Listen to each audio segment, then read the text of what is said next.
সীমা নাকি যেখানে রাইত হেনে কাইত সন্তান একাধিক অনেক সন্তান। তাহলে ওরা স্লোগান শিখাইছি কি আমগো, ছেলে হোক মেয়ে হোক দুটোর বেশি নয়, একটা হলে ভালো হয়, না হইলে আরো ভালো।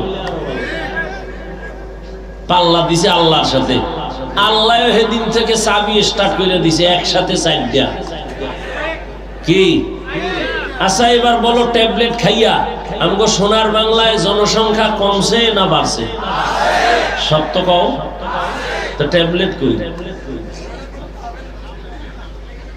হুজুরেরা বাড়াইছে। আচ্ছা এখানে দেখেন তো সব হুজুর, দেখো বাড়াইছি আমরা, কি আজীব কথা। আর এই স্লোগান কেন? ওরা বুঝার জন্য একটা স্লোগান দেখা, থাকবে কই খাবে কি। মূলত টার্গেট এটা না, টার্গেট হলো মুসলমানের সংখ্যা কমাও।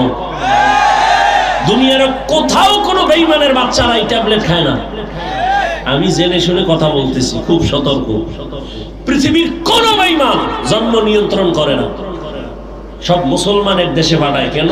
মুসলমানের জনসংখ্যা কমাইতে হলে ওরা মুছে তেল লাগাইয়া মাস্তানি করবে, কিন্তু খোদার লাগে ভারে। নমরুদ দেখায় আল্লাহরে গুলি করে মাইরে এলাম, কেসা খতম। সিঁড়ি বানাইছে বাঁশ দিয়া, তীর নিয়ে উপরে গেছে, ধনুক মারছে, একটা পাখির গায়ে লাগিয়ে রক্ত হয়েছে, নিচে এই যে রক্ত, খোদারে সাইজ করে নাই, খোদা নেই। আর সেই বেঈমানের আল্লাহ সাইজ করছে, কত ফেরেশতা লাগছে। কি একটা অসুস্থ শুধু মশা, নাক দিয়ে ঢুইকা ভিতরে গিয়া তাও অসুস্থ মশা, ফাঁকে ফাঁকে একটা মিস কল দেয়, চান্দি গরম। এত ডাক্তার এত কবিরাজ, ঠান্ডাই হয় না, মাথা গরম। হঠাৎ কইরা মাথার লগে জুতার মোলাকাত। নমরুদ্দে চিল্লে কয়, এই এত টাকা নষ্ট করে কি লাভ? এই বরকতি জুতার মধ্যে যে এত বরকত আমি জানতাম না। মাথার সাথে লাগলেই মাথা হিমেল হয়ে যায়। এখন জুতা মাথায় লাগাবে কে, বাড়ি মারবে কে, যত জোরে দেয় ততই মজা। কেমন সান খবা। নমরুদ্দে কয়, কর্মচারী রাখ, ভাড়া করে রাখ, কর্মচারী রেখে দিগায়। তোর কাম কি জানোস নি? কি স্যার? শুধু জুতার বাড়ি মারবি ভাগে ভাগে, যত জোরে বাড়ি দিবি বেতন তত বেশি। এই কপাল কি সবাই রাখ? আল্লাহ মাঝে মাঝে দুই একটা সান খাবাইলে, যেমন আমেরিকার বুশ মাঝে মাঝে খাইছে। আবার আমাদের দেশের দুই একজন আল্লাহকে মোলাকাত হয়েছিল, মাঝে মাঝে হয়েছিল না? হয়েছিল। কেমন বেহায়া সাংবাদিক জিগায়, ডব্লিউ বুশের জুতা খাইয়া কাইফা হাল, কেমন হইল? ডোন্ট মাইন্ড, এটা আমার গণতান্ত্রিক অধিকার। কেমন পোড়া খাফাইলা যে জুতা খাইয়া ওকে আমি কিছুই মনে করি নেই। এরে আল্লাহর গোলাম,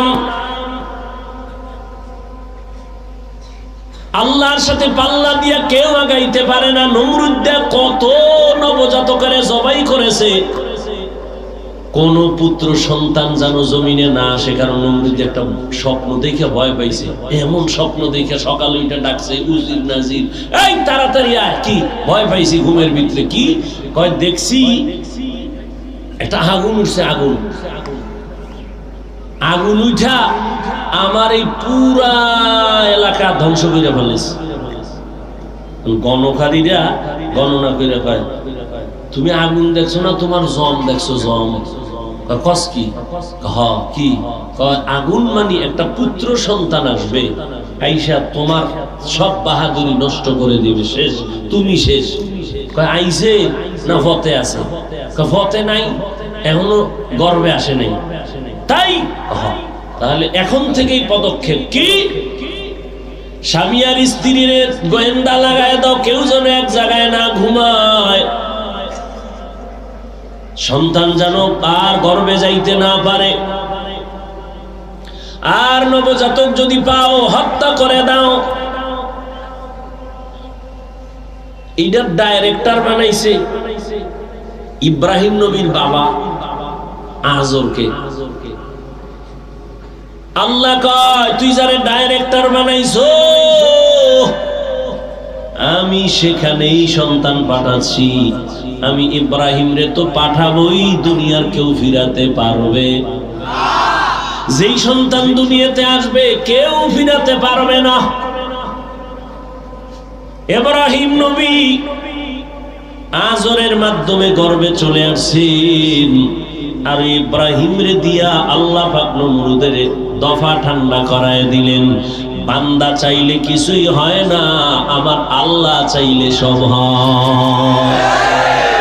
কাদের কুদরত দারি বার কামাল, আন্তা রব্বি আন্তা হাসবি যুল জালাল, তুহি কাদের জলিলুল্লাহ জাহাদা, বহর হালে তুহি মেরা নেগাহাদা।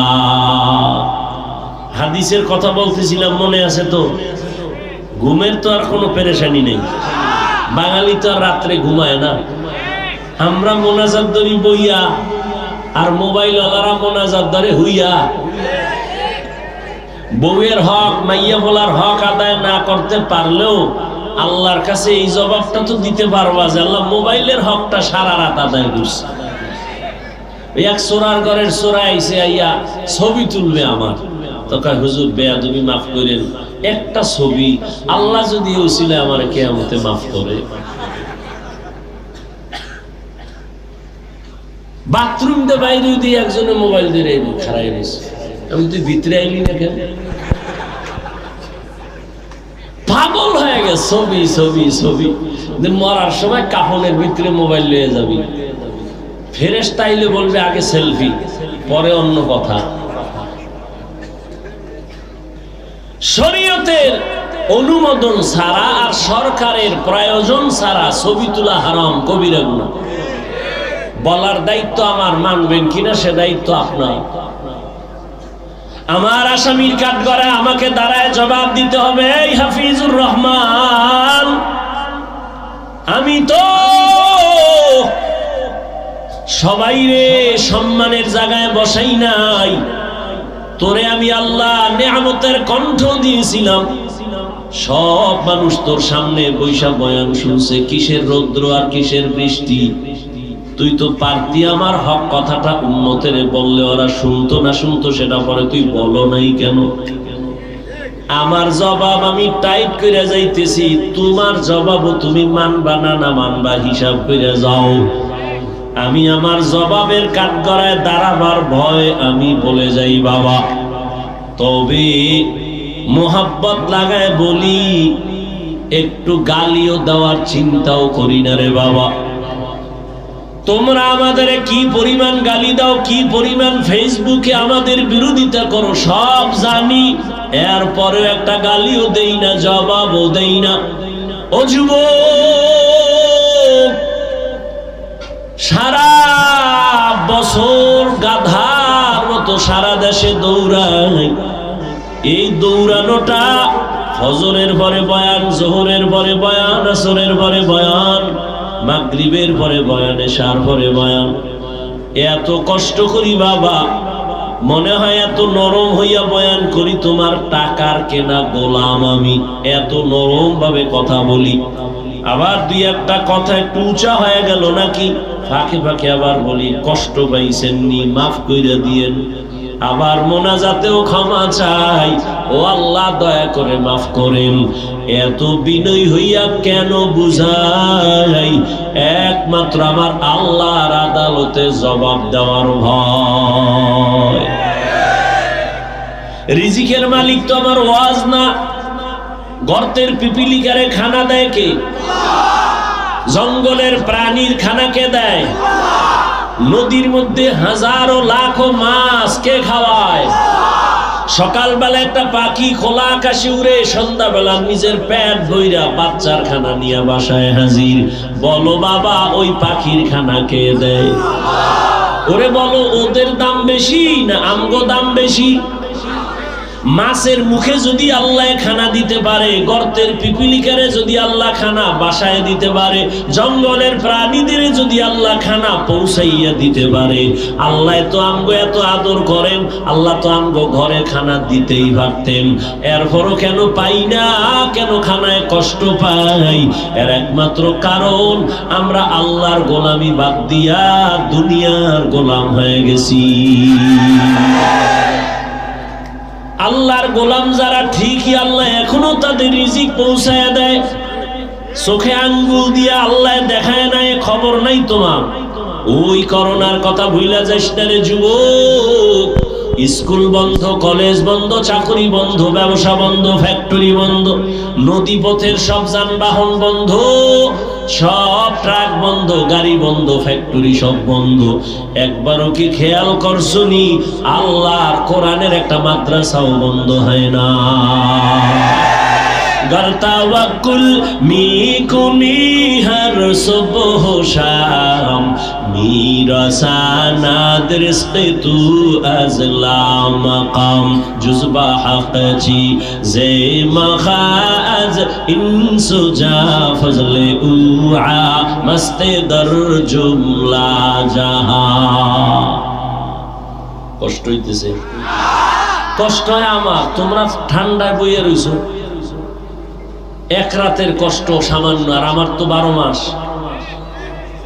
24 ঘন্টায় ঘুমাইছি 2.5 ঘন্টা, ঠিক মতো ডাক্তারি ফর্মুলায় 6 ঘন্টা না ঘুমাইলেও কথা চলার ব্যালেন্স থাকে না। দৌড় আর দৌড়। একটু বইয়ে হুনবা, এখানে তো বাধ্য না যে এখান থেকে সব মুসলমানের নতুন করে ফাঁকরি মাথায় দিয়ে বাসায় যাইতে হবে।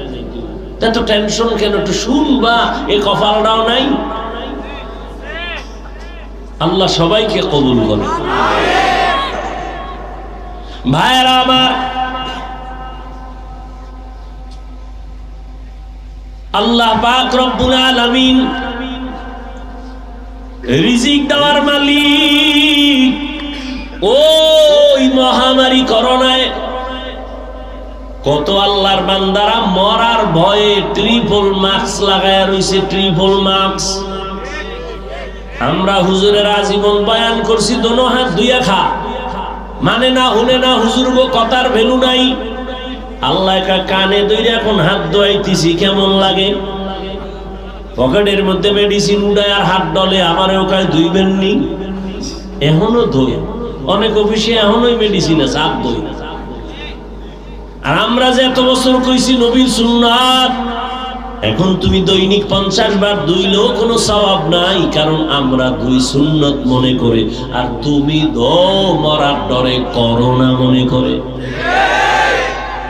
3টা মাস্ক লাগায় বসে রইছো। বাবার করোনা, ছেলেরা কাছে যায় না, মরবে। লাস্টারে লোকের টাকা দিয়া বাইরে ফালায় দিছে, জানালা বন্ধ, একবারও নজর করে দেখলো না, লাশটা কুত্তায় খাইলো না, জানাজা হলো দেখলো না। ইতিহাস ভুলে যাস না যুবক বাবা, ভালো করে লেখা রাখিও বাবা। এই জমিনে ইতিহাস লিখে রাখো, ওই করোনার সময় শত শত লাশ আমার দেশের ওলামায়ে কেরাম টুপিওয়ালারা কাদের মধ্যে নিয়ে গোসল করাইয়া, কাফন পরাইয়া, জানাজা পড়াইয়া কবরে রাখছেন। একজন হুজুরেও করোনায় মরে না। আর তুমি এখনো মাস্ক পরে ঘুরো, মরবা না। মাস্কে বাঁচাইতে পারে, বরং ডাক্তারি ফর্মুলায় মাস্ক রাখলে তাহলে আমাদের ভেতর থেকে যে অক্সিজেনটা, নিঃশ্বাসটা বের হয়, এটা দূষিত না। এরপরে কার্বন ডাই অক্সাইড ভেতরে আসে, মাস্কের কারণে দূষিত নিঃশ্বাসটা বের হয়ে আবার ফেরত ভেতরে যায়। তো এতে তো রোগ আরো বেশি হয় না? ভাইরা আমার, নবীজি বললেন, যারা আমার বিরোধিতা করে তারা আমাকে মানে না। এবার একটু খেয়াল করেন, আমি বলছিলাম এই কথার দ্বারা প্রমাণ হয়ে গেল যারা রসুলের আদর্শ মতো চলে না তারা দুই দল। একদল আগ্রহী আর একদল বিদ্রোহী, একদল দরদি আর একদল বিরোধী। যেমন কথার কথা পেঁচ লাগাইয়েন না। আমি একটা বাম দিকের যুবকের জিজ্ঞাসা করলাম, এই যুবক, নবীর আদর্শে নামাজ পড়ো না কেন? খেয়াল করেন, যুবক কয়, হুজুর নামাজ পড়ার দরকার, পারি না, চেষ্টা করি, একটু দোয়া করেন, ইনশাআল্লাহ চেষ্টা। জবাব দাও তো যুবক বাবা, কি বুঝলা ওর কথায়? ও কি বিদ্রোহী না আগ্রহী? আচ্ছা, ডান দিক থেকে এদিকে আর একবার একজনের জিজ্ঞাসা করলাম, এর যুবক, নবীর আদর্শে নামাজ কেন পড়ো না? আমার কথাটা শেষ হওয়ার আগেই বিদ্যুতের মতো আঘাত। না পড়লে অসুবিধা কি? নামাজের মধ্যেই কি ইসলাম? টুপি না পড়লে অসুবিধা কি? টুপির মধ্যেই কি ইসলাম? যুবক বাবা বলো, এই যুবকের কথার দ্বারা কি বুঝলা? আগ্রহী না বিদ্রোহী? বিদ্রোহী। নবীর আদর্শ মানার বেলায় বিদ্রোহীর এক নাম হলো বেঈমান। এখান থেকে অনেক বড় একটা উপদেশ নিও। একজনে দাড়ি রাখে না, তাকে গালি দেওয়া যাবে না। আগে বুঝতে হবে সে কি আগ্রহী না বিদ্রোহী। যে দাড়ি রাখে না গালি দেওয়া যাবে না, আর একজনের দাড়ি পছন্দ করে না, তাকে ছাড় দেওয়া যাবে না। ব্যবধান আছে না? একজনে নামাজ পড়ে না, তাকে গালি দেওয়া, আর একজনে নামাজ পছন্দ করে না, তাকে ছাড় দেওয়া। কারণ যে বিদ্রোহী সে বেঈমান। বিদ্রোহী মানে কি? বেঈমান। অতএব যে নামাজ পড়ে না তারে বলা যাবে না তুমি জাহান্নামী। কারণ আগে বুঝতে হবে যেই লোকটা আগ্রহী না বিদ্রোহী। আগ্রহী হলে মুমিন হেদায়াতের দরজা পাবে, আর বিদ্রোহীর কপালে হেদায়াত আসবে না। হাদিস নিয়ে কিছু কথা বললাম, শেষ। এবার আল আসরের সূরা নিয়ে কিছু কথা। ধৈর্য হবে তো ইনশাআল্লাহ। এখান থেকে বের হইলেই কিন্তু গুনাহ স্টার্ট হয়ে যায়। চোখের গুনাহ, কানের গুনাহ, সব গুনাহ স্টার্ট হবে। আর এখানে যতক্ষণ আছেন অনবরত আমল নামায় সওয়াব লেখা হবে। আল্লাহ সবাইকে কবুল করেন। এ আমার কলিজার যুবক বাবারা, বিদ্যু বাবাজিরা, পর্দার আড়ালের মা বোনেরা, আল্লাহ পাক ওয়াল আসরি সূরাটার শুরুতে শাফাত করলেন, আসরের শাফাত। আল্লাহ শাফাত কেন করছেন? কোরআনের আরো অনেক জায়গায় আল্লাহ কসম করলেন। আমরাও মাঝে মাঝে কসম করি। কেন? বললাম ভাই আমার কথাটা এমনই, আপনি বললেন মানি না, বললাম কসম, হ্যাঁ মানি। তার মানে আমরা যে কসম করি সন্দেহ দূর করার জন্য। এখন কি বলবেন, আল্লাহর কোরআনে কোনো সন্দেহ আছে? তাহলে আল্লাহ কেন কসম খাইলেন? শুধু এখানে না, অনেক জায়গায় অত্তিন, অজাইতুন, অতুরি সিনিন, ওয়াহাযাল বালাদিল আমিন, ওয়াসসামাই যাতিল বুরুজ, ওয়াল ইয়াউমিল মাউউদ, ওয়াশাহিদিন ওয়া মাশহুদ, ওয়াদ-দুহা ওয়াল-লাইলি ইযা সাজা, মা ওয়াদ্দা'আকা রাব্বুকা ওয়া মা ক্বালা, ওয়াশ-শামসি ওয়া-দুহাহা, ওয়াল-কমারি ইযা তালাহা, ওয়ান-নাহারি ইযা জাল্লাহা, ওয়াল-লাইলি ইযা ইয়াগশাহা, লা উকসিমু বিয়াউমিল কিয়ামা ওয়া লা উকসিমু বিন-নাফসিল লাওয়ামা। আসমানের কসম, সূর্যের কসম, রাতের কসম, রাতের অন্ধকারের কসম, দিনের কসম, চাঁদের কসম, জৈতুনের কসম, তিনের কসম, তুরে সিনার কসম, তুর পর্বতের কসম, নিরাপদ শহর মক্কা নগরীর কসম। আল্লাহ বারবার বারবার কেন কসম খাইলেন? আল্লাহ কেন কসম খাইলেন? অনেক জবাবের নির্যাস। আল্লাহর কথা সব সত্য, আগেও সত্য, পরেও সত্য, তুমি মানলেও সত্য, না মানলেও কোনো সন্দেহ নাই। থাকলে বের করে দাও। কোরআনে একটা ভুল পারলে এখন যদি বের করে দাও, আমি এখন দাড়ি কেটে ফেলবো, নামাজ বাদ দিয়া প্যান্ট শার্টটাই পরে রাস্তায় নাচ গান করবো। পারবে কেউ? ১৫০০ বছর পর্যন্ত কেউ পারে নাই, কিয়ামত পর্যন্ত কেউ পারবেও। এই কালামে জিন্দা কুরআনে হাকিম মতে উলায়া জালাসতু কাদি। আল্লাহর কালামে সন্দেহ নেই তো কসম করলেন কেন? সব কথা গুরুত্বপূর্ণ, তবে কসমের কথাটা আরো গুরুত্ব বুঝাবার জন্য। দ্বিতীয় জবাব, কসম যেই জিনিসের উপরে আল্লাহ করছেন ওই জিনিসটা বড় দামি বুঝাবার জন্য। যেমন আসরের কসম খাইলেন, আসর বড় দামি একটা সম্পদ। তিনের কসম খাইলেন, তিন একটা দামি ফল। জৈতুন তেল একটা দামি, মক্কা নগরী দামি একটা ঘর। এজন্য আল্লাহ মক্কার কসম করেছেন। আসর একটা দামি সম্পদ, এই জন্য আসরের শপথ করলেন। আর কসম খাইয়া সামনে যে কথা বলবেন এ কথাগুলো বড় দামি কথা। কি বলতেছেন কসম খাইয়া? কসম খাওয়ার দ্বারা কথার গুরুত্ব কমছে না বাড়ছে? দেখেন, খুব খেয়াল করেন, কসমের দ্বারাই তো গুরুত্ব বেড়ে গেল।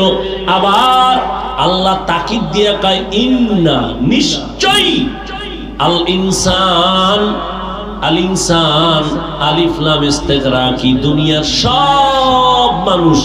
আবার লাম তাকিদ, লাফি খুসর, অবশ্যই জাহান্নামী, ক্ষতিগ্রস্ত, ধ্বংস।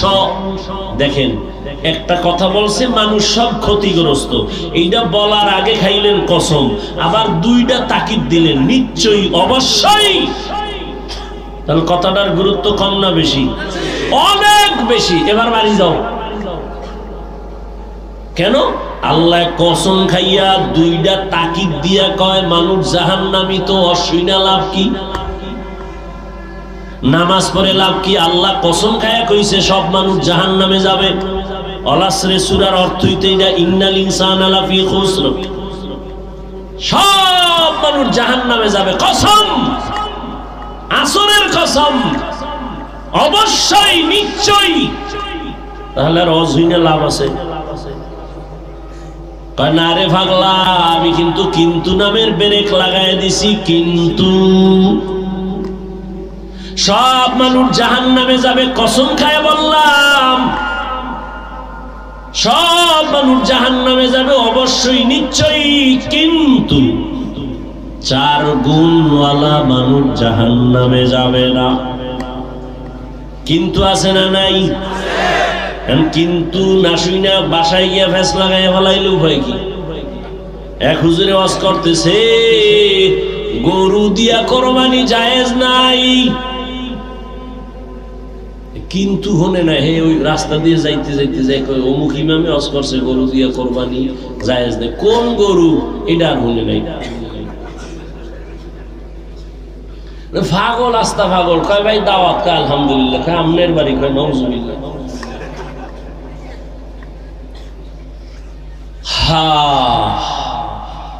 নবী বলেন, দেখছেন নবীর দয়া বেশি। আল্লাহর তো দয়া আছেই, তবে নবী নগদ দয়া একটু দেখাইছে উম্মতের। আল্লাহ একটা সব জাহান্নামী ধমক দিয়া এবার খারা খারা খারা, সব না, সব না, 4 গুণওয়ালারা বহ। ওদিকে আবার নবী মায়ার কথাটা আগে দিয়া কইয়া ফেলাইছে, সব উম্মত জান্নাতি, সব উম্মত জান্নাতি, সব উম্মত জান্নাতি। নবী কইছে সব উম্মত জান্নাতি, তার টেনশন কি? বিড়ি টানলে আমগো নবী সুপারিশ করে জান্নাতে নিয়ে যাইব, এই আন্দাজে ঠিক কইেন না। সাবধান, নবীকে সব উম্মত জান্নাতি কয় ঘুমাইস না, আমিও কিন্তু নামের ব্রেক লাগাই দিছি। সব উম্মতেরা জান্নাতে যাবে, কিন্তু আমাকে যারা মানে না তারা যাবে না। ওই যে এতক্ষণ বুঝাইছি না হাদিসটা, আল্লাহ কয় সব ইনসান জাহান্নামে যাবে, কিন্তু 4 গুণওয়ালারা জাহান্নামে যাবে না। কয় গুণ? এর মধ্যে 1 গুণ হইল সুদ খাওয়া। হ্যাঁ, আল্লাহ কয় 1 নম্বর গুণের নাম ঈমান, দ্বিতীয় গুণের নাম নেক আমল। কয়টা হইল? খেয়াল করেন, এই যে 2টা গুণ, ঈমান আর এই 2 গুণ হলো আল্লাহর হক। কার হক? আল-আসর সূরায় বুঝা যায় না একটু অল্প কথা। জান্নাত পাইতে হলে তোমার 4টা গুণ লাগবে। প্রথম গুণ ঈমান, দ্বিতীয় গুণ নেক আমল। এই 2 গুণ হলো আল্লাহর হক। যারা ঈমান আনছেন, আমলও করেন, মাত্র আল্লাহর হক আদায় করলেন। কিন্তু আরো 2টা গুণ আছে না? ওই 2টা গুণ বান্দার হক। সেটা কি? এবার বাকি 2 গুণের প্রথম হলো, যেটা 3 হবে 4 হবে, ঈমান আমলের দাওয়াত, অন্যকে দেওয়া। আমি ঈমান আনছি, আমল করি হবে না, অন্যকে দাওয়াত দেওয়া লাগবে। আমি নামাজ পড়ি, অন্যকেও দাওয়াত দেওয়া লাগবে। আমি জিকির করি, অন্যকেও দাওয়াত দেওয়া লাগবে। এটা হলো 3 নাম্বার। 4 নাম্বার, যারা ঈমান আমলের বিরোধিতা করে তাদের বাধা দাও। দিতে গেলে মুসিবত আসবে, ধৈর্য ধারণ করো। তাহলে ওই যে কথা আছে, সৎ কাজের আদেশ, অসৎ পথে, এই 2 গুণ আল-আসর সূরায় আপনাকে চ্যালেঞ্জ দিয়ে বুঝাইলো যে শুধু ঈমান আনছেন, আমল করছেন, জান্নাত হবে না। আরো 2 গুণ আপনার আছে। অন্যকে দাওয়াত দাও, সৎ কাজের আদেশ দাও, অসৎ কাজে বাধা দাও। এখন আপনি কি এই বাকি 2 গুণ আদায় করছেননি? যদি না করেন তো জান্নাত রেডি নাই আপনার জন্য। আপনি শুধু আল্লাহর হক আদায় করছেন। এবং এখানে আরেকটা কথা মনে রাখতে হবে, আল্লাহর হক আদায়ে যদি ভুল থাকে, ত্রুটি থাকে, আল্লাহ মাফ করবেন। কিন্তু বান্দার হক আদায়ের বেলায় যদি ত্রুটি থাকে, বান্দা ক্ষমা না দিলে আল্লাহ দিবেন না।